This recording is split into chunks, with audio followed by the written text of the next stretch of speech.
많은 분들이 들어오시고 계신 것 같습니다. 예, 네. 이렇게 직장 생활을 하시면서 점심시간에 또 짬을 내셔서 저희 INTM 포럼 참여해 주셔서 정말 감사합니다. 이 학기 개강을 하신 저희 재학생분들도 많이 들어오신 것 같고요. 저희 졸업생분들도 다시 또 이렇게 함께 하시는 분들이 적지 않으신 것 같습니다. 예, 다들 환영합니다. 예. 오늘 저희 대학원 원장님께서 좀 부득이한 사정이 있으셔서 제가 좀 인사 말씀드리고 소개 드리는 것으로 시작할까 합니다. 잠시 화면 공유하면서 제가 저희 대학원에서 최근에 있었던 몇 가지 기쁜 소식들 전달해드리고 시작하겠습니다. 교수님께서 새로 오셨습니다. 오늘 발표를 맡아주신 여현덕 교수님을 저희 대학원에 모실 수 있어서 사실 굉장히 큰 영광입니다. 여 교수님께서는 영국 에버딘 대학교 그리고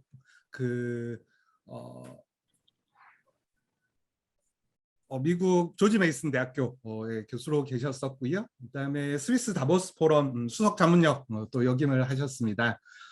굉장히 다양한 저서와 기고를 해오시고 방송 활동도 많이 해오셨고요. 특히 오늘 발표해 주실 인공지능 스토리텔링이라고 하는 주제에 대해서 새롭게 좀 고안을 하시고 그 아이디어를 이렇게 발전시키고 계십니다. 다음으로 다음 달부터 이제 내일부터 새로 부임하실 교수님이 또 계십니다. 사실은 잘 아시는 분들도 많이 계실 텐데요. 김희석 교수님께서 꾸준하게 저희 대학원에서 강의를 해오셨는데 다음 달부터 이제 저희 대학원 교수로서 정식으로 임용이 되셔서 근무를 하실 예정입니다. 이렇게 뵙게 되면 이렇게 축하 말씀 드려주시면 고맙겠습니다. 그리고 한 가지 더 기쁜 소식을 말씀드리면은 저희 산업 트렌드 연구회 졸업생들, 재학생들이 주기적으로 이렇게 책을 내고 있는 것들이 있지 않습니까? 그중에 가장 최근에 나온 한국 산업 혁신 전략이라는 책이 대한민국 학술원 우수 학술 도서로 선정이 되었습니다. 예. 매번 이렇게 책을 출간할 때마다 이렇게 우수 도서로 선정되고 있는 상황인데요. 역시 저희 대학원생들 분들의 되게 뛰어난 저력을 이렇게 볼 수 있지 않은가라는 생각이 듭니다. 저희 대학원 소식은 여기까지이고요. 이번 가을 저희 INTM 포럼은 매달 말 목요일 점심 때 진행할 예정입니다. 오늘은 방금 소개해드린 여현덕 교수님께서 이렇게 강의를 진행해 주실 것이고요. 다음 달은 김희석 교수님께서 디지털 화폐와 NFT 혁명이라는 주제로 진행을 하실 예정입니다. 그리고 11월 달에는 지난 학기에 새로 부임해 오신 정명진 교수님께서 바이오 산업의 신성장을 위한 혁신 방향 이 주제로 발표를 해주실 예정입니다. 그래서 이번 학기는 이제 올해 새로 부임해 오신 여러 교수님들께서 저희 포럼을 좀 진행을 해주시는 것으로 일정을 좀 잡아봤습니다.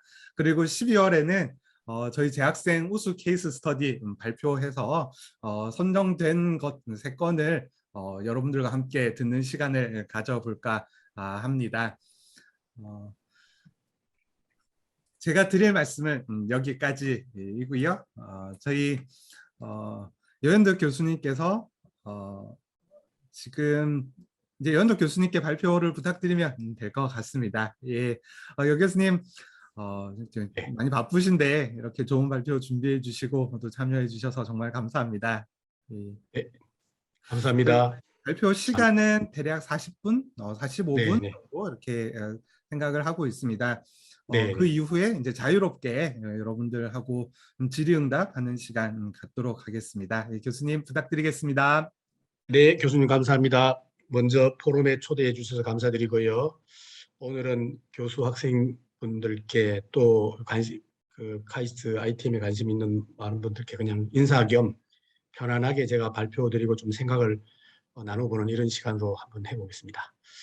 AI 스토리텔링 부분을 제가 하기 위해서 먼저 오늘도 마찬가지로 조금 재미있는 스토리를 가지고 한번 좀 시작을 해보겠습니다.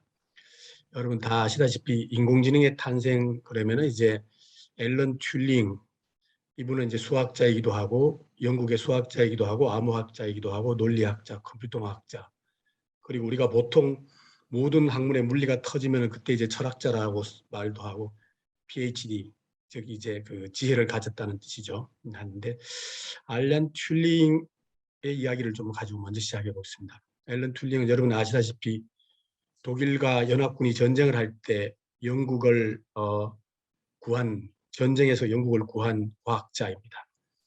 뭐 물론 아시다시피 독일의 그 암호를 해독, 에니그마라고 하는 암호를 해독을 하면서 그 영국을 구했고 또 이를 계기로 해서 만들어진 당시의 기계가 이제 사실 최초의 AI라고 말할 수도 있고 또 컴퓨터 과학의 아버지로도 불리는데 그럼 앨런 튜링이 이 암호 에니그마를 해독하기 위해서 어떤 원리를 사용했을까? 그리고 이 기계가 궁극적으로 컴퓨터와 인공지능 발전에 기여를 하게 됐는데 먼저 한번 우리가 한번 영상을 먼저 한번 보면서 한번 대략해 볼까요? 여러분이 아마 일부는 그 이미테이션 게임이라는 영화에도 나왔기 때문에 아마 보셨을 수도 있습니다만 극적인 장면만 한번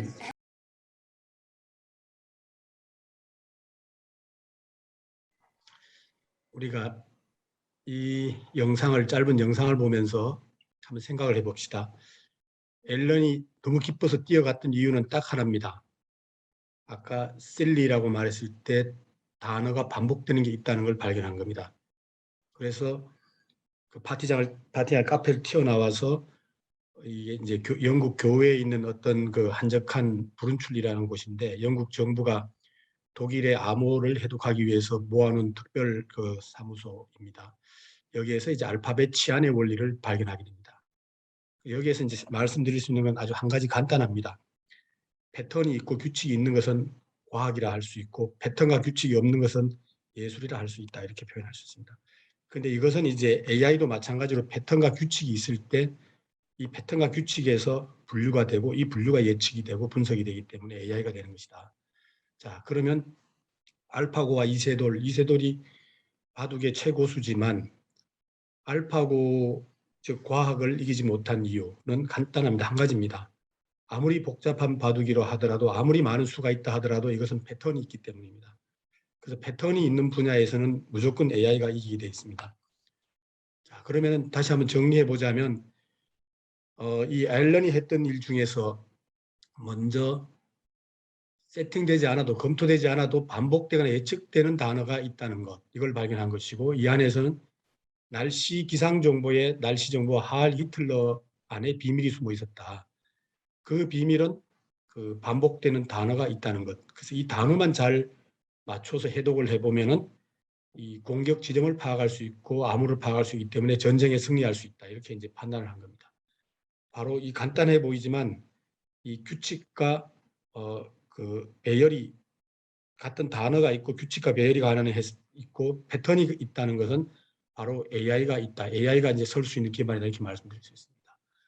그래서 매일 바뀌는 암호지만 몇 번 나왔는지 단어가 어떻게 규칙되는지 규칙이 반복되는지 규칙의 패턴과 규칙을 분류할 수 있으면은 그 다음에는 이걸 이제 상관관계를 파악할 수 있기 때문에 추론과 예측이 가능하죠. 추론과 예측이 가능하다는 건 해독이 가능하다는 뜻이고 이 공식을 가지고 URYIB라고 제일 밑에 보면 이렇게 쓰여 있지만 이 단어는 다시 배열을 해보면 공식으로 배열해 보면 헬로우라는 걸 알 수가 있다는 거죠.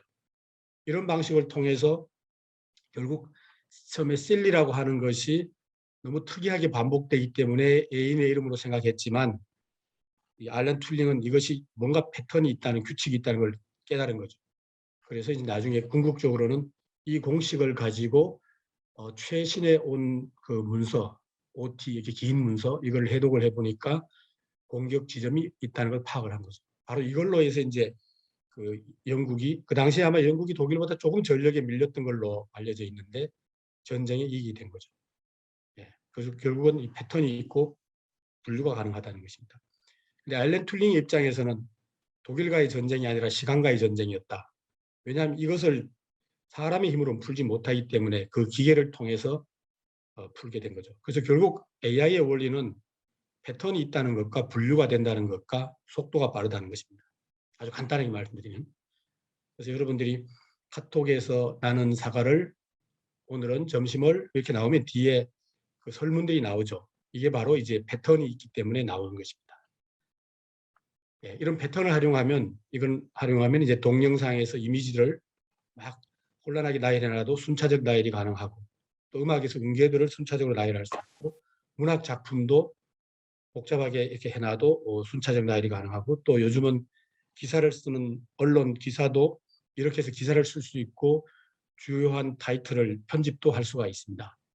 이것이 바로 이제 AI의 원리고, 이 AI의 원리는 결국 그 단어들, 이게 이제 단어를 가지고 말씀드렸는데, 단어를 가지고 패턴을 발견하는 것이다.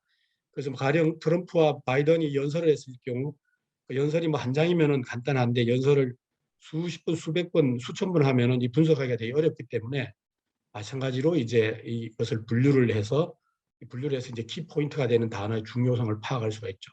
그럼 트럼프는 people을 강조하더라. 그리고 바이든은 뭐 가령 아메리카를 강조하더라. 이런 걸 알 수가 있고, 이런 원리로 페이스북 이용자들에게 그 SNS를 분석하면은, 물론 개인이 아닙니다. 그룹으로 네트워크를 분석해 보면은 누가 어느 동네에서 특히 로맨틱한 분위기가 많았고, 또 그 동네에서는 또 이별이 성행해지고 있다. 이런 패턴도 알 수가 있는 것이 바로 이 반복과 패턴의 원리고, 바로 분류에서 시작합니다.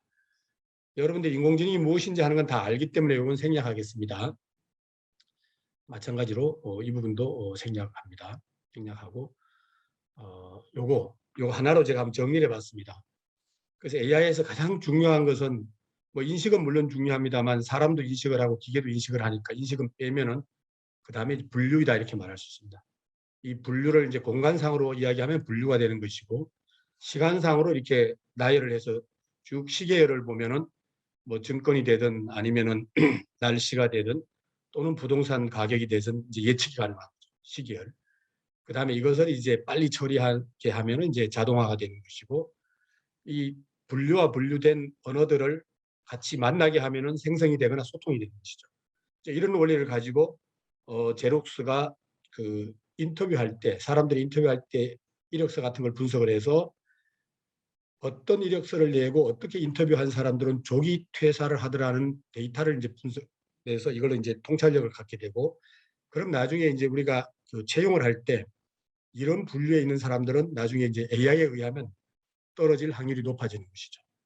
또 마찬가지로 지휘사가 과거에는 얼마마다 한 번씩 부품을 교체하라 이렇게 하다가 AI를 도입을 하니까 그렇게 교체하는 것이 아니라 소음이 날 때 AI가 감지를 해서 이제 교체를 하게 되니까 불필요한 낭비를 줄일 수가 있는 것이죠. 이런 방식으로 이제 코지토라는 회사는 MIT 미디어랩에서 만든 회사인데, 그 소비자들의 불만을 파악을 하는, 소비자들의 목소리와 이 상담 시간의 불만을 파악하는 것을 이제 할 수도 있는, 이렇게. 그래서 결국 AI는 고객 통찰, 제품 통찰, 관리 통찰, 이렇게 통찰력을 가져다 준다. 사람도 물론 통찰을 할 수 있습니다만 어마어마하게 많은 데이터를 우리가 만약에 50년, 100년 또는 정말 숫자가 많은 것을 분석해서 통찰력을 가지려면 우리가 AI를 좀 활용하는 게 좋겠다 생각이 들고요. 이거는 제가 왜 만들었냐 하면, 제가 AI 경영자 과정을 운영하면서 이 일반 기업인들이 너무 AI를 어려워해서 그냥 한눈에 이것만 그냥 기억하라고 제가 이게 하나를 만들었는데, 여러분도 참고로 잘 아시는 분도 계시겠습니다만 5세 아이가 JFK 공항에서 엄마를 놓친다는 생각을 하면 됩니다. 5세 아이가 엄마를 놓치는 것은 거의 생명을 놓치는 것과 같기 때문에 굉장히 긴장된 순간입니다. 우리 스토리텔링의 원리는 이렇게 긴장된 순간을 포착하는 것입니다. 그럼 아이가 할 수 있는 행동들을 한번 분류를 해보면은 이것이 바로 이제 AI 안에 다 있다, 이렇게 보시면 됩니다. 우선 아이는 소리쳐서 불러야 됩니다. 이거는 이제 목소리 인식이 되고요. 또 얼굴을 떠올려야 되니까 이것은 이제 얼굴 인식이 되겠고요. 아이가 엄마를 찾기 위해서 마구 달려가지만 가급적이면 지름길을 달리면 좋죠. 이건 이제 최단거리, 소위 K nearest neighbors 또는 근접한 이웃 찾기를 할 수가 있는 거고, 아이가 달리다 넘어지고 또 일어나서 다시 달리면은 이건 이제 강화학습이 되겠죠. 그리고 아이가 엄마 특징을 기억하지 않고 막 찾으면은 엄마가 헷갈려가지고 JFK 공항에 아마 1000명쯤 있다고 했을 때는 1000명을 다 볼 수가 없으니까 엄마의 특징만을 기억하면 됩니다. 가령 엄마는 오늘 빨간 리본을 메고 있고 엄마는 빨간 청바지를 입었다. 뭐 예를 들어서 이거면 두 가지만 기억하면은 1000명이 100명으로 줄어들고 100명이 10명으로 줄어들 수 있죠. 그럼 이게 특징이 추출되기 때문에 차원이 축소되는 것이고 축소되기 때문에 금방 찾아낼 수 있죠. 이걸 우리가 컨볼루셔널 뉴럴 네트워크라고 한국어서는 합하고 곱해서 이제 정확도를 높인다 해서 합성곡 신경망이라고 쓰기도 합니다. 그런데 이렇게 하다도 지칠 경우에는 아이가 사진을 전달하면 됩니다. 1000명한테 전달. 요거는 좀 전에 보여드렸던 그 언어를 그 순환신경망인데 리커런트 뉴럴 네트워크 전달하는 원리라고 보시면 됩니다. 그 다음에 그렇게 해도 안 될 때 어떨 때 사람이 그 폰을 줍니다. 핸드폰을 주면서 아이폰, 삼성폰, 뭐 폰을 주면서 이걸로 한번 엄마를 한번 전화를 해보라. 그래서 아이가 삼성폰을 선택한다면은 이건 제품 추천이 되는 거죠. 그런데 이것도 지칠 경우에 안 될 경우에는 아이가 시큐리티에게 부릅니다. 시큐리티에게 자기를 탐색견으로 변신하게 해달라. 이건 이제 아이니까 말할 수 있습니다. 엄마는 향수가 있어서 탐색견이면 분명히 찾을 것이다. 네, 그러면 이게 스타일 트랜스퍼가 되는 것이죠. 요즘은 스타일 트랜스퍼를 가지고 보이스 트랜스퍼도 하고 이미지 트랜스퍼도 하기 때문에 얼굴도 목소리도 다 바꿀 수가 있죠. 또 이제 시큐리티에게 귀향 요청했으니까 그 공항 내에 카트를 타고 달리게 해달라고 할 때는 우리가 자율 동작의 원리를 하는 거겠죠. 그래서 여러분들이 AI를 잘 모를 경우에 또는 알 경우에도 응용이 쉽지 않을 경우에는 알고리즘을 기억하시면 절대 안 됩니다. 이 스토리를 기억하면 됩니다. 앞에 있는 스토리 7가지, 8가지를 기억하면은 대체로 우리가 그림을 그릴 수는 있다. 이렇게 볼 수가 있습니다. 그리고 나서 그림이 그려져서 이제 기획이 되면 그 다음에 이제 개발자들과 같이 협력을 해서 개발자가 대안은 돼야 되니까 그 다음에 이제 AI를 적용할 수 있다. 이렇게 말씀드릴 수 있고요. 자, 그러면 우리가 그냥 간단하게 실전 스토리를 한번 해봅니다. 실전 스토리도 제가 한번 드라마에서 한번 찾아봤는데 드라마 이 4개 중에서 이걸 한번 해보겠습니다. 여러분 내 머릿속에 지우개 한번 볼까요?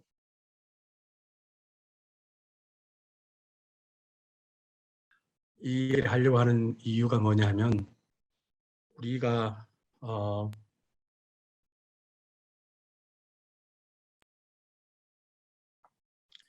보통 이제 AI를 생각을 할 때 알고리즘을 먼저 생각을 하거나 이제 그 컴퓨터를 먼저 생각을 할 수가 있는데 사실 그 전에 중요한 것이 문제를 무엇으로 정의할 거냐, 이 문제를 가지고 무엇을 할 거냐를 정하는 게 가장 중요하다고 봅니다. 왜냐하면 제가 많은 기업의 CEO들이나 그 인사 담당 매니저들을 만나보면은 아주 우수한 대학 출신들도 졸업을 하고 들어왔는데 가장 못하는 게 어떤 문제가 나오면은 해결을 먼저 가려고 한다는 거죠. 사실 해결하기 전에는 먼저 문제에 대한 정의가 먼저 돼야 된다는 거죠. 혹시 이 화면은 보이실까요? 지금 이게 문제 정의에 대한 이게 네, 잘 다이아그램이 보이고 나오는. 있습니다. 예, 예. 예. 근데 보통 사람들이 알츠하이머에 걸렸다 이러면은 이 사람이 알츠하이머에서 고쳐주려고 문제를 잡아버리면은 아무 문제를 해결하지 못하는 겁니다. 사실은 그보다도 현실적으로 문제를 차라리 알츠하이머에 걸려서 기억을 상실하더라도 일상생활에서 살아가게 도와줄 수 있을까? 이렇게 문제 정의를 어떻게 하냐에 따라서 이제 솔루션들이 달라지죠. 그래서 문제 정의를 수진이 기억력을 상실해도 잘 살게 도와주자 이렇게 했을 경우 우리가 이제 그 다음에 이걸 그려놓고 그 다음에 이제 솔루션을 생각합니다. 그러면 수진이가 집이나 직장을 또는 쇼핑몰을 다닐 때 가장 빠른 길을 안내해 줘야 되겠다. 이렇게 이제 먼저 설정을 하게 되면 K nearest neighbors 이제 KNN 알고리즘이 들어가는 것이고요. 뭐 이런 원리를 가지고 마찬가지로 암이나 알츠하이머 병을 진단하기도 하죠. 또 수진이가 집에 갈 때 집을 자꾸 잃어버릴 수가 있고 왜냐하면 기억이 없는 사람은 집을 자꾸 잃어버릴 수가 있기 때문에 자기 집도 잃어버릴 수 있다. 야, 이럴 때는 우리가 강학습의 원리를 적용해서 집을 잘 찾고 집을 잊어버리지 않게 방지해 줘야 되는구나. 또는 이제 이런 앱을 탑재를 해서 해줘야 되겠구나. 뭐 이렇게 이제 생각을 할 수 있는 것이고 또는 어떤 경우에는 메모지, 핸드폰에 있는 메모지가 있지만 이 메모지를 이렇게 뭐 음성으로 전환을 컴퓨터 비전을 통해서 인식해주고 다시 전환을 해주겠다. TTS, 그러니까 텍스트 투 사운드를 해주겠다. 뭐 이와 같이 문제 정의가 명료하게 되면 여기에서부터 이제 AI가 적용되고 알고리즘이 적용되는 것인데, 제가 이제 그 경영자들 수업을 하면서 느끼는 것들이 되게 어려워하는 것이, 사람들이 먼저 문제 정의를 자꾸 AI로 먼저 하려고 하니까 답이 안 나오는 겁니다. 사실은 그게 아니라 문제 정의는 그냥 일상적인 정의에서 먼저 해야 된다는 거죠. 경우에서 먼저 하고 그다음에 이제 AI로 가는 게 낫다. 그런 점에서 AI보다 먼저 스토리를 구성하는 게 먼저다, 이렇게 이제 볼 수가 있겠습니다. 같은 말인데, 그래서 문제 정의를 기억력 회복이 문제인가, 기억력 없어서 잘 사는 게 문제인가. 그럼 해결책은 도움에게 의존할 건가, 강아지에게 의존할 건가. 또 AI 싱킹으로 갔을 때는 이제 최근접 인식으로 갈 건가, 마테스식으로 뭐를 갈 건가, 뭐 등등 이제 따라서 이제 문제가 달라지고 AI를 적용하는 방법도 달라지고, 이걸 제가 이제 AI 싱킹이라고 한번 이름을 붙여봤습니다.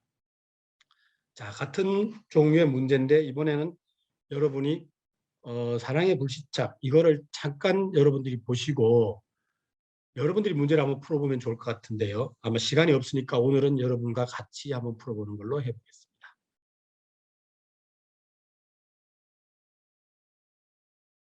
그래서 제가 왜 장면을 선택할 때 가장 극적인 장면이고 이제 악당이 나오는 장면을 선택하냐 하면, 학습 효과가 이제 이 갈등이 생기고 악당이 나오는 장면을 선택해야 학습 효과가 가장 좋고 몰입 효과가 좋기 때문에 방법을 선택한 것입니다. 이게 이제 기억의 원리.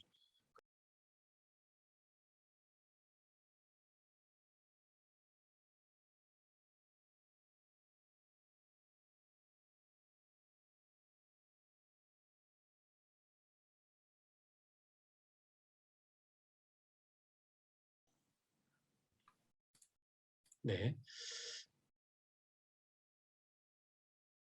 미안합니다. 오늘 이게 다 연습을 했는데 이게 계속 이렇게 돼서 미안합니다. 자, 그래서 이제 좀 빨리 넘어가겠습니다. 마찬가지로 이 문제를 놓고 우리가 보통 문제 해결하라 이러면 사람들이 이 손예진을 탈출시키는 것부터 생각을 합니다. 근데 물론 그것도 하나의 방법이죠. 그렇지만 사실 손예진이 여기 정착하고 싶어 할 수도 있잖아요. 그래서 이 문제 정의부터 해야 된다는 거죠. 그 정착을 하게 하는 거냐, 아니면 위기를 모면하게 해주는 거냐, 또는 이제 도망가는 걸 도와주는 거냐. 이 문제 정의가 돼야 이 문제 정의에 따라서 AI 싱킹도 가능하고 AI 솔루션도 가능하고 개발도 가능하다. 근데 보통 이 단계에서 사람들이 대부분 이제 그 문제 정의를 불명확하게 하기 때문에 풀어가기가 되게 어렵다. 그래서 제가 거듭 말씀드리지만 AI를 해결하고 AI를 도입하는 데 있어서는 스토리 구성이 먼저 되는 것이 더 중요하다. 그런 점에서 컴퓨터 과학보다 인문학이 더 중요하다. 더 중요하다기보다는 만큼 중요하다, 이렇게 말씀드릴 수 있겠습니다. 이건 제가 숙제로 드릴 건데, 일단 한번 그 집에서 연습을 하실 때 문제 정의를 위기 탈출을 할 건가, 북한에서 생존하게 할 건가, 또는 뭐 안전하게 생존하게 할 건가, 여기에서 할 때 이제 미술을 활용할 건가, 음악을 활용할 건가, 아니면 AI 비전을 활용할 건가, 또는 여기에 따라서 이제 쭉 여러 싱킹을 해볼 수 있는데 여러분들이 참고하시고요. 자, 그래서 만약에 우리가 이 세상에서 창조를 만드는 방법은 논리적 방법만 있는 게 아니거든요. 제가 앞에 제일 처음에 말씀드렸던 것처럼 패턴과 규칙이 분류될 수 있는 것은 과학적이고 논리적으로 가능하지만, 패턴과 규칙이 분류되기 어려운 것들도 많이 있거든요, 세상에서. 가령 우리가 유머 하나로 문제를 해결하잖아요. 이건 패턴도 없는 것이고요. 또 우리가 가령 어디 가다가 장민홍쿨을 보고 그걸 논리적으로 해석하는 게 아니라 장민홍쿨에서 철조망을 만들었을 경우, 이거는 거의 뛰어넘는 사고이기 때문에 우리가 이런 거는 수평적 사고, 레터럴 싱킹이라고 말을 합니다. 자, 우리가 만약 레터럴 싱킹까지도 창조적인 방법으로 봤을 경우에는, 예를 들어서 이 강아지에게 많은 늑대들이 달려든다고 했을 때 해결할 수 있는 방법은 사실 여러 가지가 있지만, 우리 마치 그 코끼리를 냉장고에 넣는 방법이 여러 가지 있잖아요.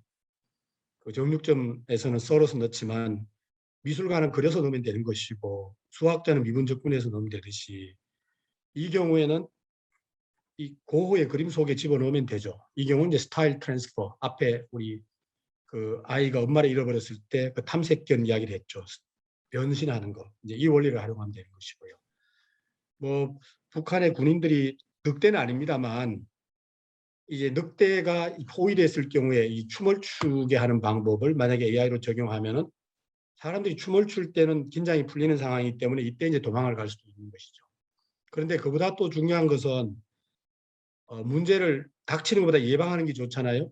근데 내가 문제를 예방하는 것을 문제 정의로 삼았을 경우에는 이 메모리 안경을 준비를 하면 되죠. 메모리 안경을 가지면은 자기가 만나는 사람, 가령 조철강 37세, 인문무력부 보위국 소자, 이 사람은 어떤 행동을 하는 사람이다. 이걸 이제 알고 있으면 예방이 되죠. 그래서 이것을 이제 입력을 해서 이 메모리 데이터를 가지고 안경을 쓰고 있으면 입력이 되죠. 이와 같이 우리가 문제 정의를 어떻게 하냐에 따라서 솔루션이 달라지기 때문에 그 문제 정의를 하는 것 자체가 바로 이게 로직이면서도 동시에 이 스토리 구성이다, 이렇게 말씀드릴 수 있습니다. 자, 그러면 지금부터 우리가 AI 사이언스 또는 AI 테크놀로지는 우리가 잘 알지만 사실 AI를 깊이 들여다보면 AI 필로소퍼가 아마 돼야 될 거라는 생각이 하는데요. 자, 우선 AI 필로소퍼가 되기 전에 먼저 사람이 어떻게 행동하는가, 사람이 어떻게 결정을 내리는가를 먼저 좀 파악을 하는 게 또 필요하겠죠. 여러분들이 보기에는 그냥 우리가 단순하게 문학적으로 이성과 감성이라고 표현합시다. 왼쪽에 있는 것이. 이성과 감성은 이렇게 나란히 협력을 하는 그런 두 개의 그 존재라고 생각하시나요? 아니면은 감성이 이성에게 꼼짝 말아 너 죽을래? 이렇게 하면은 따라오는 존재라고 생각하십니까? 여러분 어떻게 생각하십니까?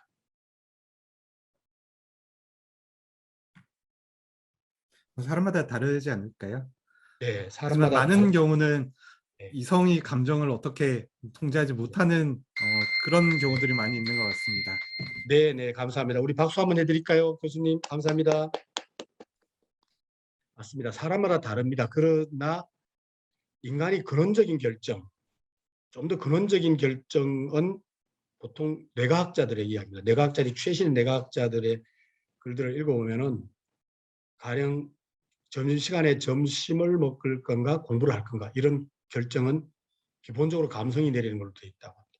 그런데 오늘은 점심을 먹을 건가 농구를 할 건가에 대한 큰 결정은 감성이 내리고 이 감성이 지금 제가 문학적 표현을 이성이라고 표현하지만 과학적으로 인지기능입니다. 인지기능을 태우고 농구장까지 갑니다.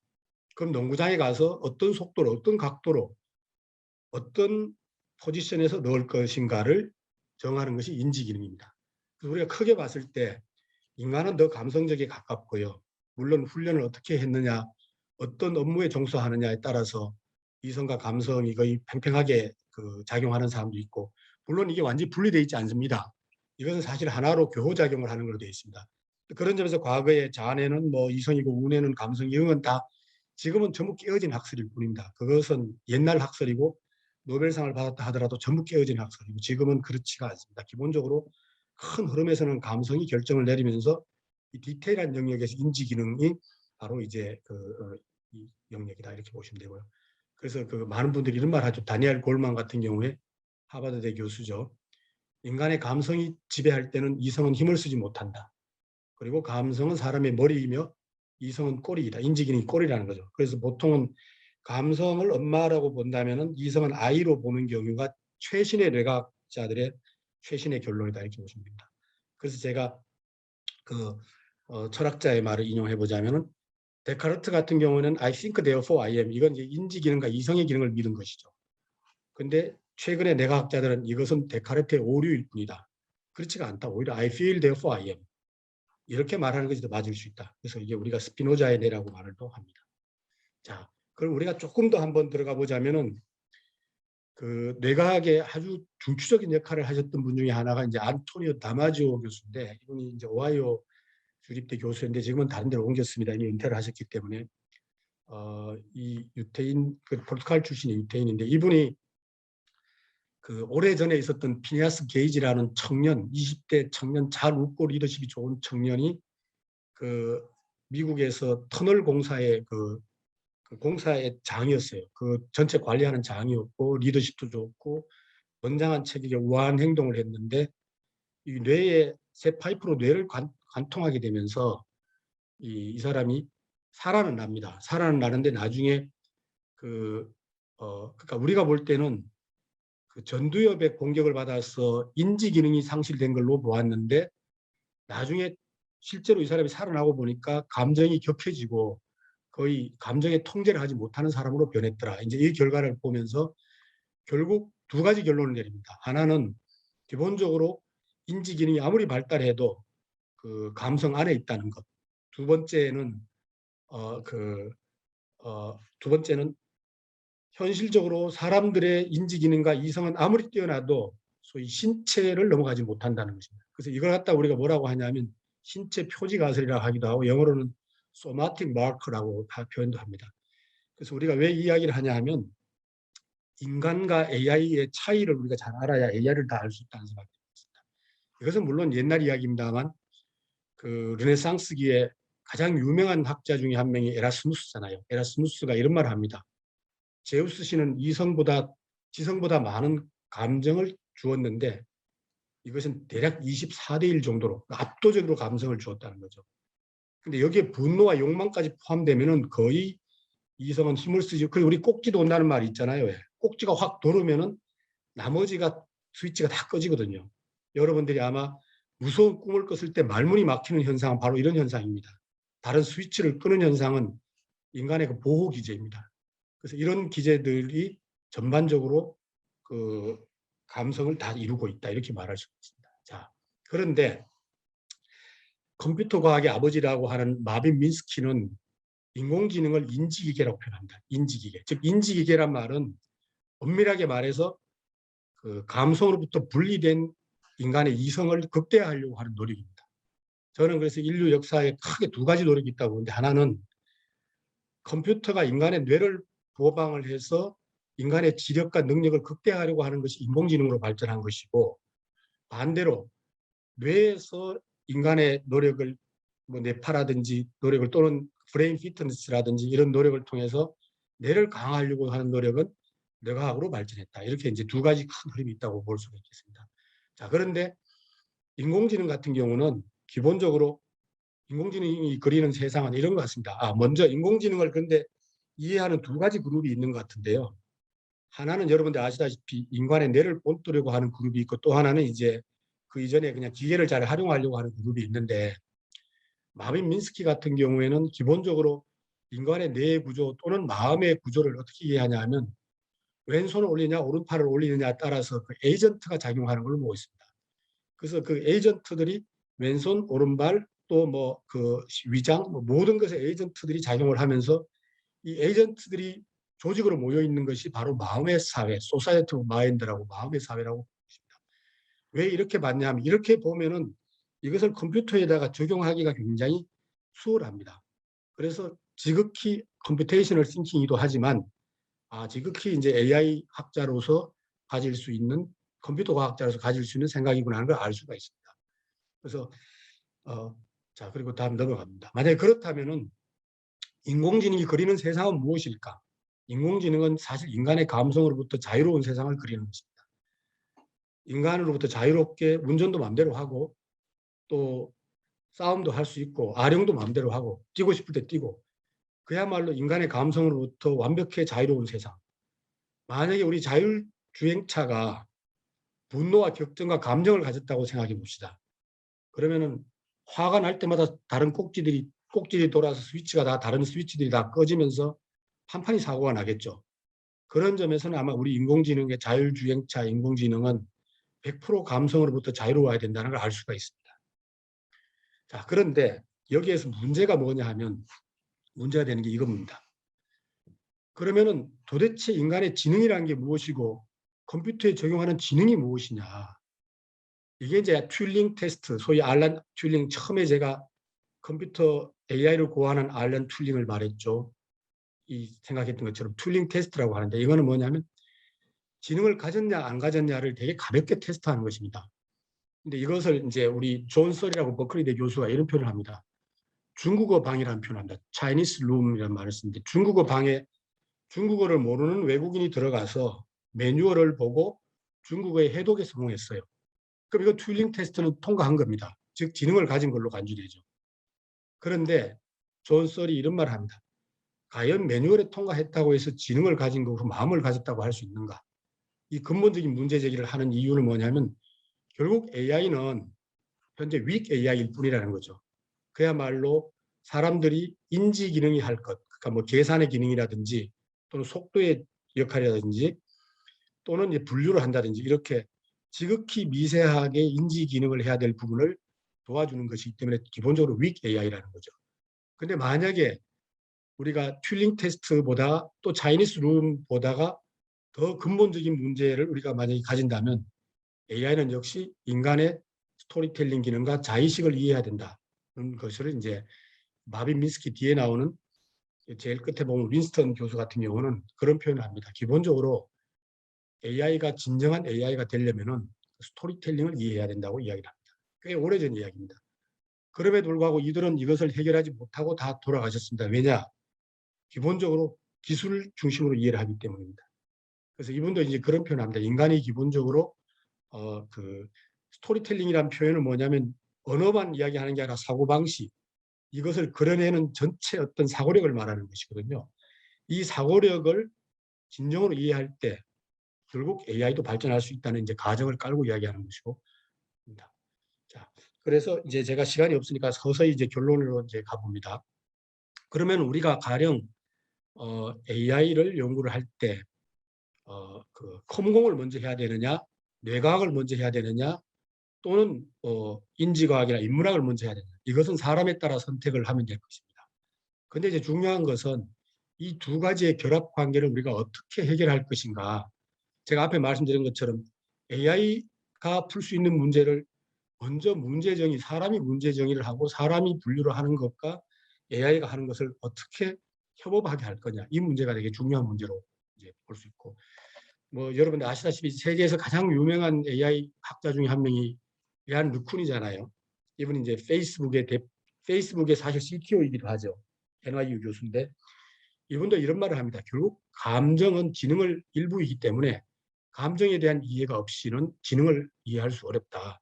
그리고 지능을 이해할 수 어렵다면 결국 AI도 이해하기 어렵다는 이야기죠. 그런데 인간의 뇌에는 여러 가지 기억과 지식과 그 여러 이제 정보들이 들어가는데 이 기억들이 풍부하고 양질일수록 우리가 통찰력이 높아진다는 거죠. 그래서 우리가 한편으로는 AI를 통해서 마음을 확장하는 것이고 또 한편으로는 마음의 확장을 통해서 또 AI를 발전시키는 것이다. 이렇게 두 개의 이제 상호관계를 이제 말씀드릴 수 있을 것 같습니다. 그래서 마찬가지로 오늘날 아이들 교육이나 마인드 스토밍 교육에 획기적인 기여를 한 페퍼 교수 같은 경우도 결국 컴퓨팅 능력과 동시에 마음을 확장할 수 있는 비판적 사고 그리고 감성적 사고의 이제 중요성을 이제 강조하고 있습니다. 예, 그래서 제가 AI 인재를 키우려면 이건 표현이 좀 잘못됐습니다. 제가 딱 이렇게 표현한 건 아닌데 컴퓨터공학만큼 인문학도 중요하다고 말을 했는데 이렇게 이제 언론은 조금 자극적으로 뽑아서 이렇게 된 겁니다. 이해해 주시고요. 그래서 제가 결론적으로 제가 그 마음에 대해서 또는 사람들의 인지 기능에 대해서 정말 오랫동안 생각을 항상 하고 있는데 우리 경영학에서도 늘 중요한 문제고 AI에서도 중요한 문제인데 왜냐하면 경영학에서 사실은 사람들이 지갑을 열려고 자기 노력을 하는데 사실 사람들이 지갑을 열려고 노력하면 사람들의 마음을 문을 닫아버리거든요. 사실 반대 노력을 해야 되죠. 사람들의 마음의 문을 열어서 지갑을 던져주게 만들어야 되는 것이죠. 그리고 우리가 뭐 포지셔닝이다 이러면은 시장의 세그멘트에서 뭐 시장에 들어간다고 하는데 사실 더 중요한 것은 시장 사람들의 마음에 들어가는 것이죠. 마음에 각인되는 것이죠. 그런 점에서 제가 보기에 이 인간의 이 마음의 문제는 마케팅에도 중요하고 포지셔닝, 인사관리, 리더십, 소비자 심리, 고객 만족에도 정말 중요하지만 AI에 있어서도 너무너무나 중요한 과제인 것 같고 이 문제를 정말 해결할 수 있으면은 우리가 정말 통찰력을 가질 수 있다고 말씀드릴 수 있을 것이고요.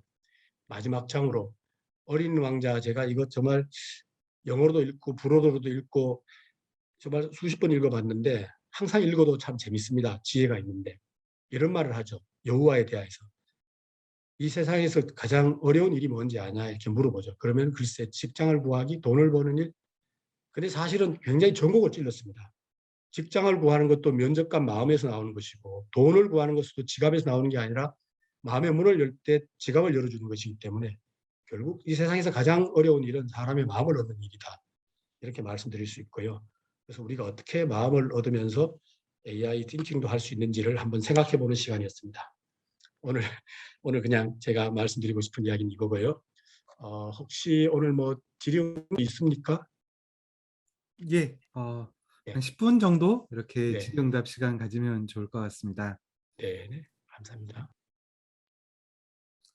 예, 좋은 발표 감사합니다. 이렇게 앨런 튜링이 어떻게 해서 독일군의 암호를 해독했는가에서부터 시작을 해서 이렇게 사랑의 불식착의 이야기에 이르기까지 굉장히 광범위한 범위에 걸쳐서, 그러니까 우리가 인공지능과 마음의 문제 그리고 스토리텔링의 문제를 어떤 식으로 같이 함께 복합적으로 생각해 볼 필요가 있는 것인지 이런 내용들을 좀 다각적으로 짚어주신 것 같습니다. 굉장히 흥미롭게 들었습니다.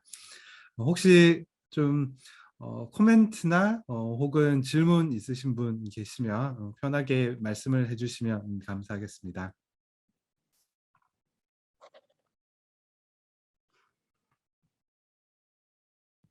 이제 화면 공유는 조금 내려주시고 저희 발표자들 네네. 얼굴 보실 수 있게 네, 하시면 감사합니다. 고맙습니다. 예. 감사합니다.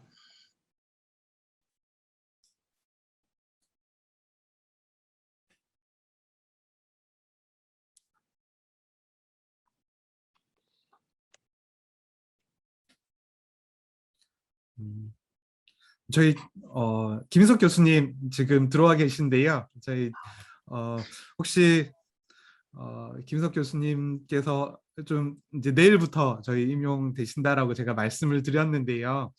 짧게 소개하시고 이, 어, 오늘 포럼 주제와 관련이 있든 없든 편하게 잠깐 말씀해 주시면 어떠실까요? 괜찮으실까요? 네, 제가 내일은 아니고 이제 10월 16일자고요. 그렇습니까? 네, 이미 이제 연구실 세팅은 거의 끝났고요. 이렇게 제가 여기 2기입니다. 그래서 사실은 지금 뭐 윤태성 교수님, 김갑수 교수님 다 제가 뭐 교수 위치로 왔지만 다 스승님이시고 하셔서요. 제가 우리 김병필 교수님 도와서 네. 과가 더 활성화되도록 조금 더 열심히 움직이고 열심히 협력을 하겠습니다. 예. 네, 교수님 축하드립니다. 네, 네, 여 교수님 인사도 못 드렸는데 반갑습니다. 미안하고 네, 감사합니다. 반갑습니다. 네. 그래서 뭐 교수보다는 선배로서 훨씬 더 여러분 되게 알럼나이로서 더 가까우니까요. 여기 계신 후배님들 또 선배님들 전혀 부담 가지시지 마시고 같이 얘기하고 고민 같이 풀어가면서 또 가장 실용적인 학문이니까 실제 리얼 월드에 어떻게 적용을 하느냐가 참 중요한 포인트인 것 같아서 그런 부분에서 특히 제가 지금까지 불과 이틀, 3일 전까지도 ICT 사업기획을 다 총괄하고 있었거든요. 그러니까 네, 함께 고민하면서 우리과 발전을 위해서 헌신을 다 하겠습니다. 네, 감사합니다. 고맙습니다. 환영합니다. 네. 저는 오늘 발표 지금 들으면서 이 주제에 대해서 윤태성 교수님께서 좀 굉장히 잘 아시는 분야이기도 하시고, 인공지능과 사람의 마음을 사는, 인공지능을 이용해서 사람의 마음을 사거나 사람의 마음을 이해를 하거나 요런 주제에 관련돼서 또 수업도 하시고 계시고 하시니까 윤 교수님 좀 의견 좀 말씀해 주시면 어떠실까 싶습니다. 예. 네, 오늘 강의 잘 들었습니다. 재밌게 잘 들었는데요. 인공지능, 최근에 이런 걸 봤습니다. 인공지능에게 잊으라고 요구할 수 있느냐. 지금 오늘 강의하신 거에는 기억을 잊어가는 사람에게 인공지능이 도움이 되신다고 말씀을 주셨는데, 그 반대는 가능할까요? 기억력이 너무 왕성한 사람이 선택적으로 기억을 잊어가기 위해서 인공지능을 사용할 만한 게 뭐가 있을까요? 만약에 그런 게 있다면 어떤 상황에서 그게 도움이 될까 하는 궁금한 점이 있습니다. 네, 굉장히 아주 중요한 철학적으로 중요한 문제 같고요. 사실 사람들은 쌓아가는 것만큼 또 버리는 것도 되게 중요하다고 해서 우리 유명한 리딩 레볼루션을 쓴 누군가요? 교수님이 그 말을 하죠. 오늘날은 쌓는 것만큼 버리는 것이 바로 혁신이다 이런 이야기를 한 것 같은데 사실 우리가 기억을 잃어버린 사람에게 살도록 도와주는 것만큼 또 우리가 한 흔적들을 흔적들 중에 어떤 것은 자기가 알고 한 흔적도 있고 어떤 것은 살다 보니까 생긴 흔적들. 왜냐하면 사람들은 살아가면 흔적이 생기는데 그래서 이것을 잊어버리고 잃어버릴 권리도 지금 유럽 같은 데서는 굉장히 중요한 걸로 알고 있고 이 부분에는 아마 특히 우리 김병필 교수님께서 더 전공이실 것 같아요. 그래서 저도 그래서 사람들이 이것을 잃어버리고 잊어버리는 것을 그러니까 사람들이 이제 물리적으로도 그렇지만 여러 이제 흔적들을 없애버리는 것도 저는 매우 중요하다고 보고 이런 부분에 관련돼서 제가 IT를 담당하는 그 사이언티스트라고는 좀 대화를 많이 해봤어요. 어떤 방법인지 대화를 해봤는데 제가 오늘 뭐 제가 이 그 IT 스페셜리스트가 아니면서 이게 대해서 답을 하면은 조금 그거 할 것 같아서 우리 교수님께서 이 말씀을 하시는 그 취지에 비춰서 교수님께서 뭔가 조금 더 솔루션이 있으실 거라는 생각을 좀 하고 있습니다. 네, 윤 교수님 어떠십니까? 네. 그래서 우리가 인공지능 이야기할 때 대부분 그 사람의 기억력을 도와준다든지 추가를 한다든지 데이터도 많으면 좋다든지 하는 그 플러스 방식이 기본인 것 같아서 혹시 그 생각 자체가 마이너스 방식이 뭔가 있을까 아, 예. 하는 생각이 그냥 들었습니다. 네, 네. 그 여 교수님께서 이제 데이터를 더 많이 사용하는 것이 아니라 오히려 이제 데이터를 사용하지 않게 할 수 있는 방법이 있지 않을까, 그게 필요하지 않을까라는 말씀 주셨는데요. 네. 사실은 그 제가 지난달에 신문 컬럼 비슷한데 쓰기도 했었는데 우리 모두 흑역사가 있잖아요. 네. 우리의 리즈 시절만 있는 분들은 없잖아요. 여기 그런 분들도 계실 수 있겠습니다만은 우리의 흑역사가 다 데이터로 돼서 이게 다 남고 그걸 인공지능이 학습을 해서 우리한테 불리한 결정들을 내리게 되는 상황들이 앞으로 많이 생길 수 있는데 그러면 우리는 우리에게 불리한 정보를 삭제해 달라고 요청할 수 있는 권리, 법적인 권리가 있어야 되는가? 라고 하는 굉장히 어려운 문제가 있습니다. 그러니까 이거를 법적인 권리로 인정을 하게 되면 그러면 지금 정치인들이라든지 이런 분들이 자기한테 예전에 불리했던 비리 문제 이런 것들을 다 덮어버릴 수 있는 권리를 주는 것이냐 이런 것으로도 오히려 자칫 악용될 여지가 있기 때문에 기본적으로 대부분의 이제 법 제도에서 자기 개인 정보를 삭제할 수 있는 권리를 인정을 해주고 있지만 그와 반대로 좀 사회적인 가치가 있는 공익적 목적이 있는 부분들에 대해서는 그 권리를 인정하지 않는 그런 차이들이 좀 있는 것 같습니다. 네, 그래서 네. 이건 법적인 측면에서 네, 좀 네. 말씀을 드리면 그렇고요. 감사합니다. 그러면 우리 교수님의 말씀에 힘입어서 저도 이제 한 가지만 하면서 생각을 해봤는데요. 사실 이제 그 모든 정부 부처의 인사 자료가 있습니다. 그리고 특히 이제 청와대에서는 대통령께서 보시는 인사 자료를 우리가 조난 자료라고 하는데 이 자료는 그냥 올리는 게 아니라 이렇게 마이크로필름으로 다 만들어져 있어가지고 중간에 자르지 못하게 돼 있어서 이 기준을 정하기가 굉장히 어려울 때가 많이 있습니다. 예를 들어서 이런 것입니다. 이제 가령 그 군사 정권 시절에 활동을 했는데 어떤 사람은 그 시절에 투옥이 된 사람이 있고 어떤 사람은 이제 다시 영웅이 됐어요. 그런데 인사자료는 이게 똑같이 법적으로 문제가 올라가면은 사람들이 이걸 분류하기가 굉장히 어렵습니다. 너무 주관적이라서. 이럴 경우에 이제 제가 이제 생각을 많이 해봤는데 많은 데이터를 이제 AI가 분석을 하되 이 기준점은 다 빼라. 이렇게 학습을 시켜서 가령 이런 거 있잖아요. 부동산 투기도 어느 시점에 했느냐 되게 중요하거든요. 왜냐하면 1970년대 개발 붐이 불을 때 다 같이 할 때 했느냐 아니면은 어느 시점에 했느냐. 왜냐하면 다 같이 할 때 했으면은 다 평균적으로 상식적으로 하게 된 것이고 아무도 안 할 때 했으면은 특출나게 하게 된 것이잖아요.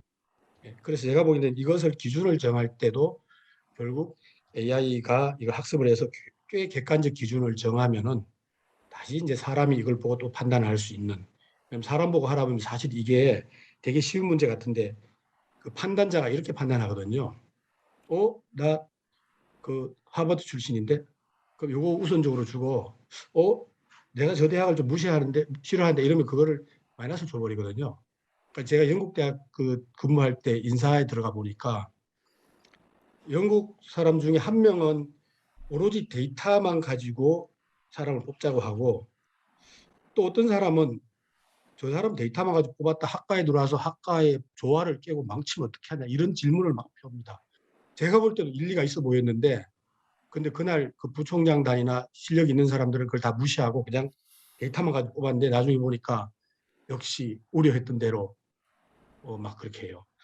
참 이런 문제들이 발생하기 때문에 결국 AI가 이런 걸 다 제거하고 객관적 데이터만 분석하는 거와 사람이 고려할 요소들을 어떻게 협업해서 잘 결합하느냐. 이제 이 문제는 역시 이제 쌓아 올리는 문제만큼 사람들의 그 과거에 있었던 일들의 기준을 정한다는 것은 그만큼 제거하는 문제이기도 하죠. 범위를 좁히는 문제이기도 하죠.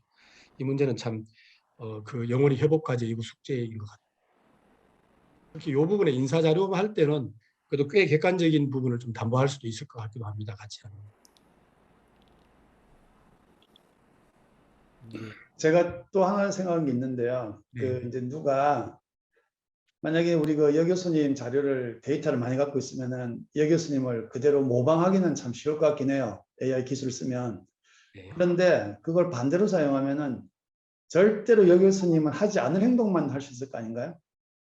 그럴 수 있을 것 같습니다. 네. 그죠? 그렇기 네. 때문에 이게 지금 현재 우리가 그 기업이나 학교에서 이야기하는 AI는 AI가 할 수 있는 일의 절반만 한다는 느낌이 들어요. 그런 의미에서. 네. 그렇죠. 아주 포인트 있는 질문이십니다. 감사합니다.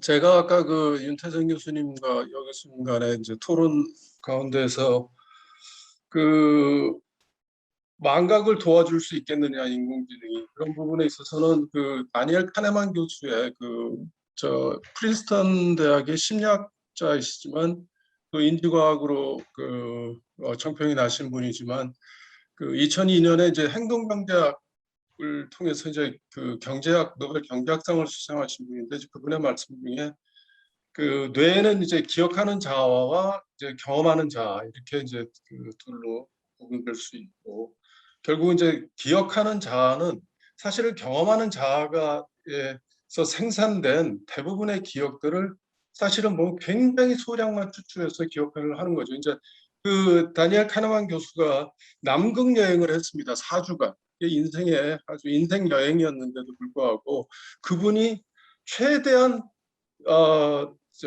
본인이 그것을 회상하면서 얘기할 수 있었던 것은 거의 한 2시간 정도, 그리고 한 600여 장의 사진의 도움을 받았더니 4시간 정도를 기억을 해내실 수가 있었어요. 그러니까 어떻게 보면 우리가 경험하는 자아에서 사실은 소멸되고 소실되는, 상실되는 그러한 기억들을, 그것을 인공지능을 통해 가지고 우리가 되살릴 수 있을 것 같으면, 그게 결국은 그 피크 앤드 룰이라고 그러지 않습니까? 정점과 종점에 있는 것들을 중심으로 해서 우리는 기억자가 기억을 하게 되는데, 경험자에서 소실된 부분들을 기억자의 인공지능의 기능을 통해서 옮겨놓을 수가 있으면 상당 부분 우리가 잊고 싶어하는 그러한 부분들도 우리가 그 기억의 망실에 도움이 되지 않을까 하는 생각이 들고요.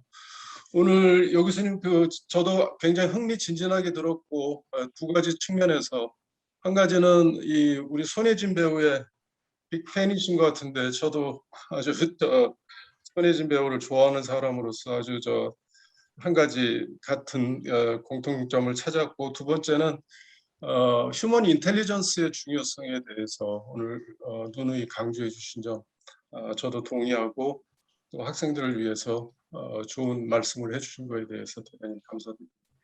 네, 감사드립니다, 교수님. 네. 지금 시간이 거의 1시 10분이 다 되어서 아마 대부분의 분들이 점심시간이 끝나시는 시간일 것 같습니다. 혹시 마지막으로 질문이나 뭐 의견 있으신 분 계시지 않으시면 이것으로 오늘 행사는 마칠까 지금 생각을 하고 있습니다. 혹시 있으실까요?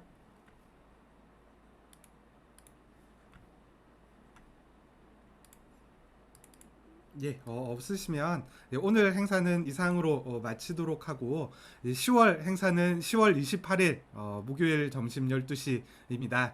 지금 들어와 계신 김석 교수님 디지털 화폐와 NFT 혁명이라는 주제를 가지고 또 흥미로운 이야기 같이 나눌 수 있는 시간이 될 수 있을 것 같습니다. 오늘 이렇게 함께 해주신 여러 졸업생, 재학생 그리고 여러 교수님들 다시 한번 진심으로 감사드립니다. 그러면 오늘은 이상으로 마치고 다음 달에 또 뵙도록 하겠습니다. 감사합니다. 네, 예, 감사합니다, 교수님 교수님. 수고 많으셨습니다. 감사합니다. 네, 교수님 수고하셨습니다. 고맙습니다. 감사합니다. 네, 교수님 감사합니다.